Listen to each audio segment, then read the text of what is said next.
This, yeah. This is a very weird PC case. I don't even remember its name. What's it called? The Pangolin Mid-Tower Gaming Case, the VT-Case-K1, these names. So this is an ATX PC case. Motherboard size is up to, of course, ATX, no surprise there. And it is shaped very oddly. Yeah, you can see the product image here on the side of the box. It's a doozy. I mean, just the shape of the tempered glass on the left side has really got me rolling. The front panel is all weird. I think the entire build is like inclined at a small angle. So I don't really know what I'm getting myself into. It's so tall here. What I do know is that a lot of you told me to build in it, and that's exactly what we're gonna do in this video. We're gonna throw a PC build into it, and I'm gonna give you my raw impressions of what I think. I bought this out of pocket. I have no contact with the company in question. I don't even know who made, I don't know if Pangolin is the name of the case manufacturer or what. I found it on Amazon, someone linked it to me, and yeah, I'm just gonna tell you how I feel and whether or not you should buy it at the end of this one. Are you ready? Stay with me. Typecast is a service that makes it easy for authors, journalists, and other content creators to create audio files from text using artificial intelligence voice expression technology. A fancy phrase for fancy text-to-speech, but Typecast does it so well. Consider this sentence. Hi there, my name is Greg. I make videos on YouTube, among other things. Get subscribed already. We can select from a number of various artificial voices, click play, and, well, have a listen. Hi there, my name is Greg.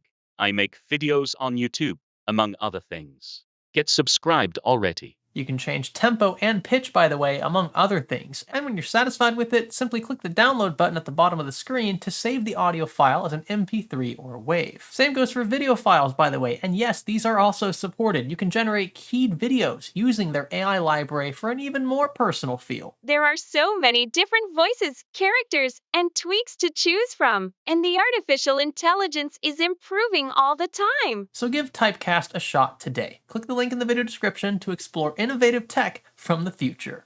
So first things first, let's get this open.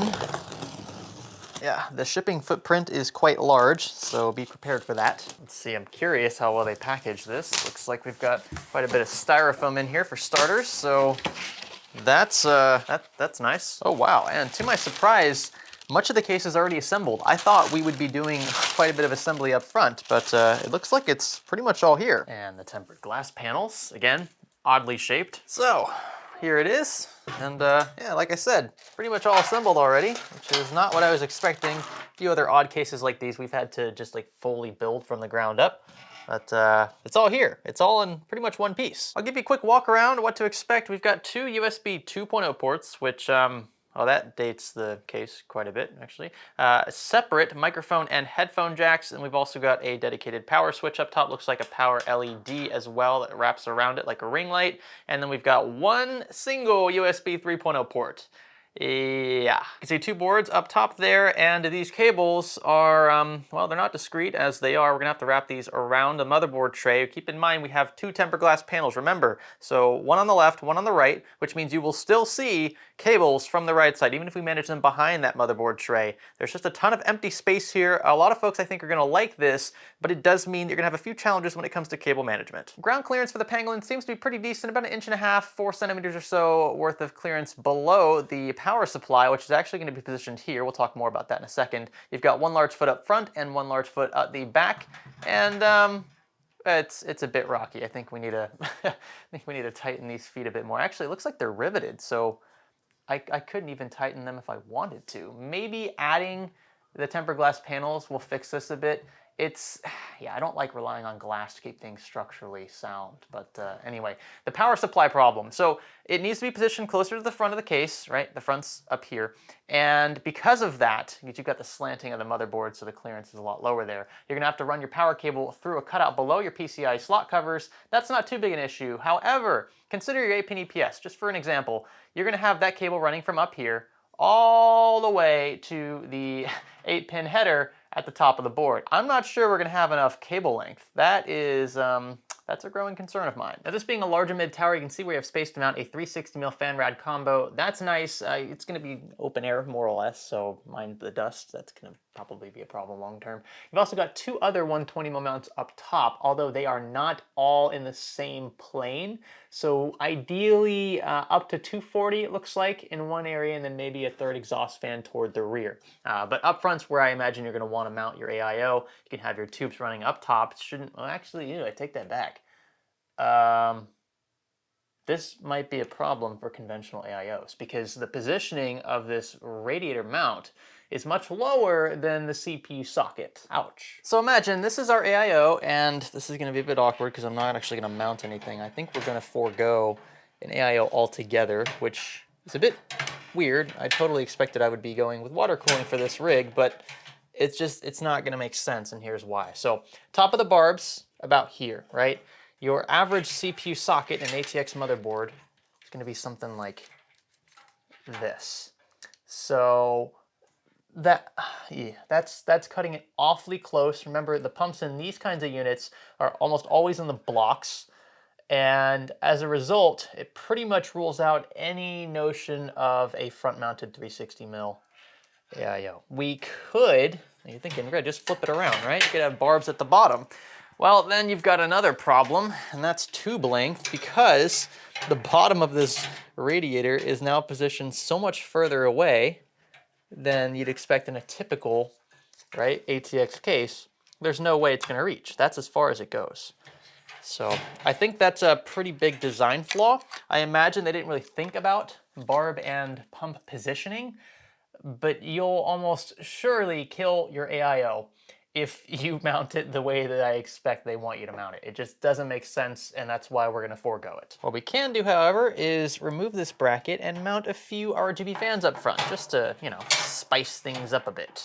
If I can get this out of here. There we go. These MF120s from Deepcool are a bit old. Oh my gosh, are you serious? Did I just leave all that residue, or did it just pick it up? I was literally about to use these fans because I thought they looked awesome. They're not really the best at being fans, just because, yeah, the way they're designed, but that kind of kills it.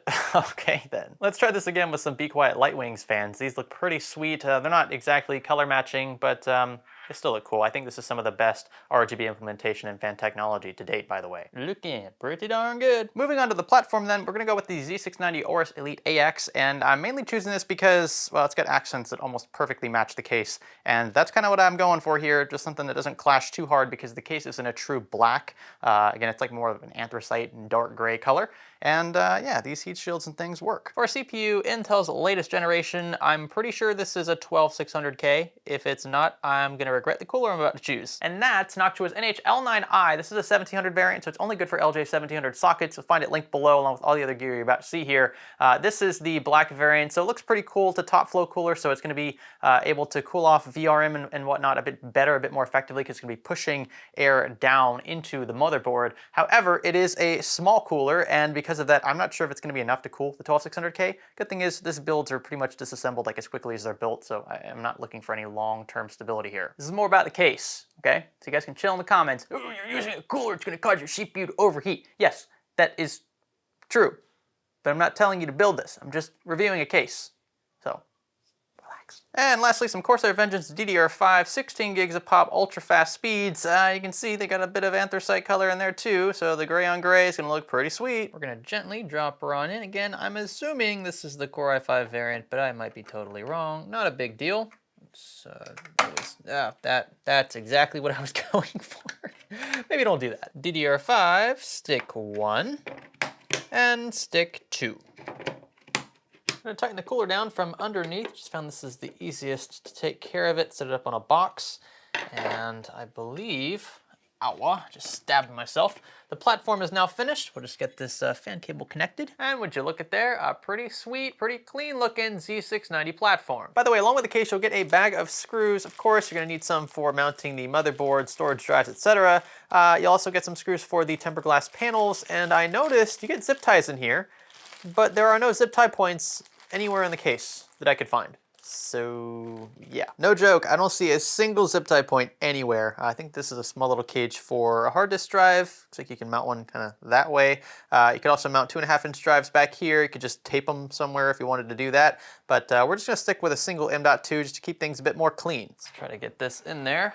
Again, slanted. That's a bit weird, but kind of cool. Just depends on who you are. I'm sure this case isn't for everyone.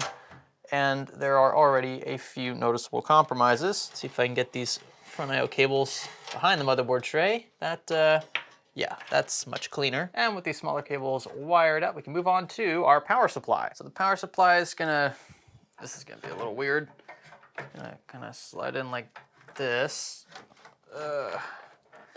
Yeah, definitely unorthodox. And it'll sit like so, and then all of our cables are gonna route through this larger hole here at the bottom of the case. You can actually remove this bracket and then just slot it all back in, 1 screw at the front and then 2 screws at the rear. I probably should have read the manual. And let's see, moment of truth. Wow, it's actually gonna reach. So this, this 8-pin cable for the CPU is a bit longer than some units, and this one, I mean, it's barely getting there. You have to stretch it across diagonally. Looks a bit tacky. Remember, we've got a right side tempered glass panel here, so depending on how it's sitting on your desk, you might see this. It might bother you. Just got to know that going into it. Now, again, there are no zip tie points in this case, not that I can see anyway, and I've been looking for a good while, so that means that some of this might be futile, but we'll figure that out as we go. So I'm going to start with the small cables, of course. I'm just going to have these. I don't even know. I guess we're gonna like tuck them in like here and kind of run them down this way. I have nowhere to hold any of this stuff, so it's just gonna kind of sit otherwise, just gonna hang there. I guess we can run the 8-pin like this. The 24 pin's just gonna come up top here. It's the fattest of the cables. These fan cables, this is another story. Probably should manage these first because they're small. And while we're at it, we'll throw in the final piece of the puzzle here, the graphics card. This is a 1660, just a vanilla card, nothing too fancy going on here. 3-fan design from Gigabyte. It's, you know, gonna run pretty quiet considering the TDP of the chip in question. But I'm not going for anything super over the top with this build, if you can't already tell. It'll fit nice and snug at a slight angle right here. At least with this approach, you don't have to worry too much about graphics card sag. I'm sure it's still here, but not as prevalent because it's not perfectly flat. Supplemental PCIe power connected. And finishing things off back here, I'm really trying, folks. Like this is, I know this looks messy, and I usually do a much better job than this, but there's really no point because I have nowhere to tie anything. I'm kind of at the mercy of just cable slack at this point. And, you know, you think for a case like this, it's a, you know, premium looking at the very least.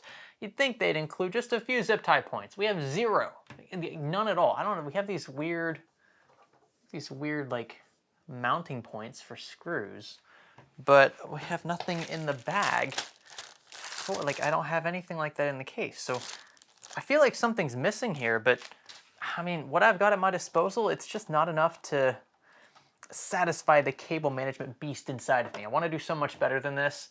I mean, it's fine as is, but it could certainly be a lot better. I'm just going to clip the ends of the zip ties here, and I think we're just going to call it. We'll try to see if we can get the right side tempered glass panel on. And with that, we're pretty much finished with the build. We could add a few extra fans, but this being more or less an open air style case, they're kind of pointless. And we've got these 2 mounting points up top we could take care of, a third at the rear that is off plane, which is why you can't fit a 360 up top. You could also put an exhaust fan at the rear of the case, but it doesn't really make sense to me. We're not using radiators here, so we don't necessarily need the fans because everything else about the case is pretty much open air. I mean, you see there's literally nothing here stopping air from going into the case passively. We have a few fans up front to get things moving, but otherwise very little restrictions. And I think because of that, I'm just gonna leave it a little more bare bones. Yeah, I think I justified that well enough. We just ended up making the build louder for really no reason. So that's kind of how the glass needs to sit. It looks like it's sitting pretty flush. The cables are being squished a tad, but I expected that. We'll get these little rubber mounting feet things in place, and then we'll try our best to screw everything down. Let's get one over on this side. The glass is slightly tinted. It actually looks a bit clearer on camera, but in person, it's, I mean, it's noticeably tinted, let's say that. It's not perfectly clear glass.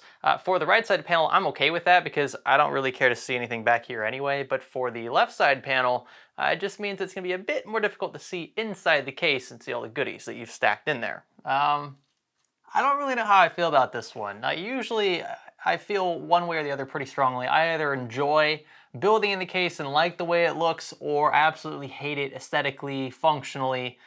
It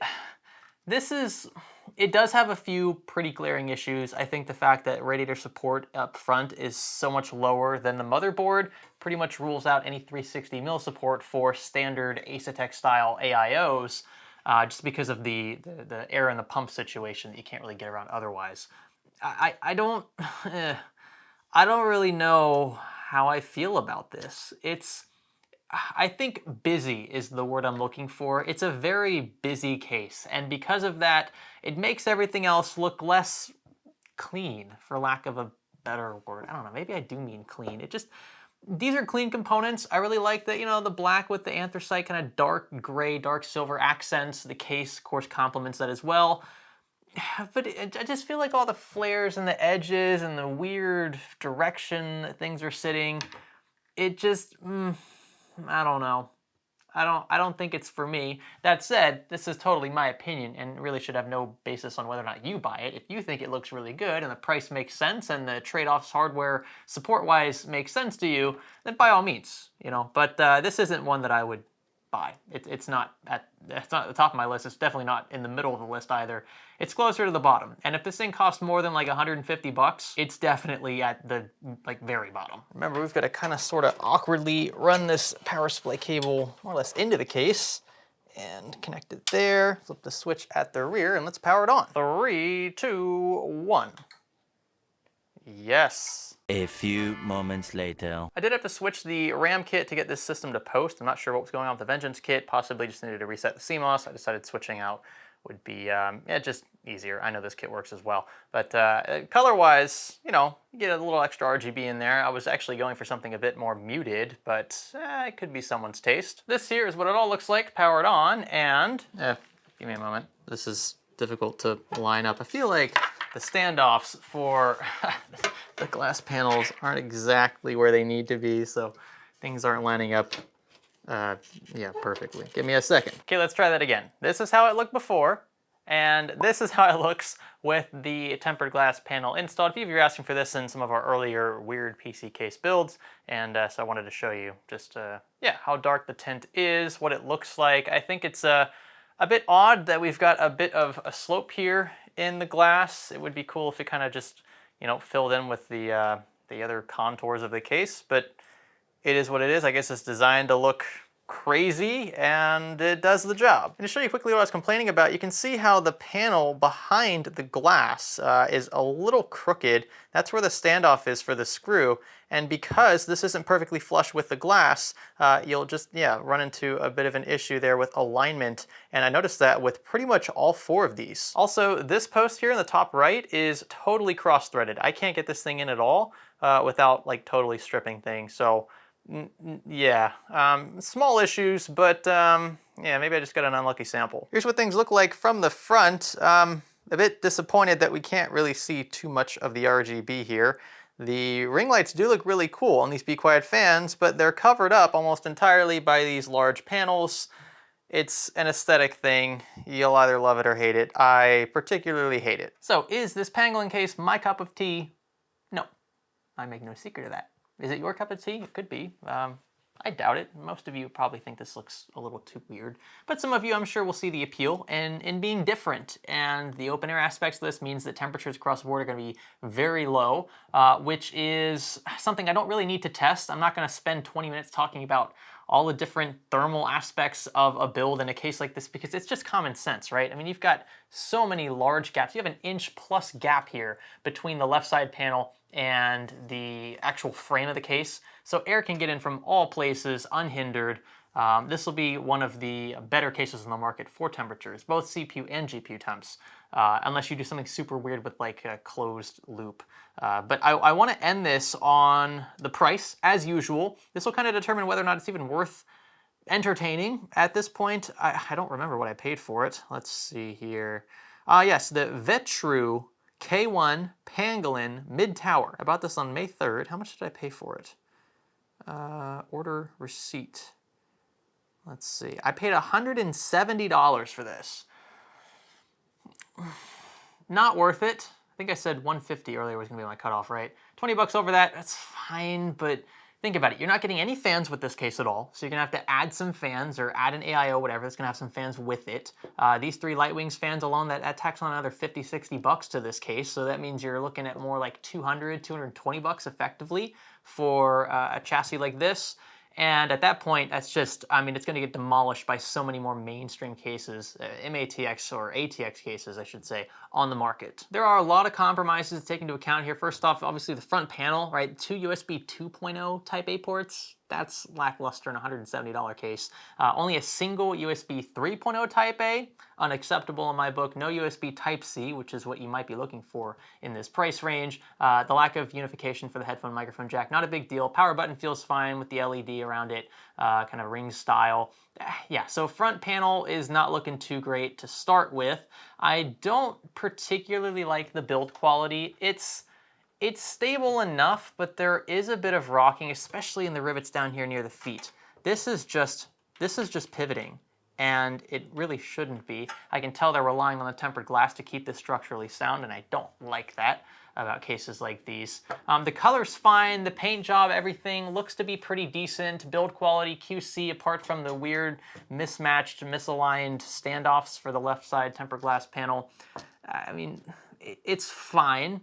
And the only other real compromises, lack of proper 360mm AIO support up front for reasons we talked about earlier.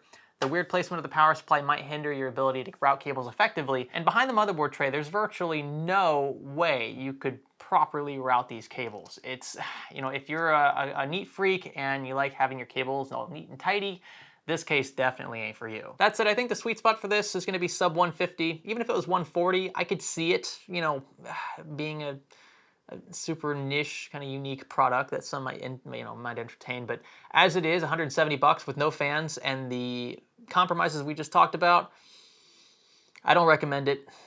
We've seen better. Just in this little mini series alone, the weird cases we've built in, I'd pick something else over this for sure. This is one of the worst, I think. There's one that I can think of off the top of my head that is worse than this, and that was the one that had you mount your radiator like directly against a solid piece of metal. That was probably the worst design I'd seen to date, and this is a close second. It's not horrible, but it could be a lot better, and there are certainly things I would change personally about this if I was tasked with redesigning it for a version 2, so to speak. With that, if you enjoyed watching this video, seeing the build unfold, let me know by giving this one a thumbs up. That would be greatly appreciated. Let me know in the comment section below what you think of this case, if you would buy it, if you maybe know someone who has it, maybe you own it. What do you think about the building experience, the compromises we just talked about? Did I miss anything? Did I get something wrong? Let me know that as well, and be sure to subscribe if you haven't already. My name is Greg, thanks so much for watching, and thanks for learning with me.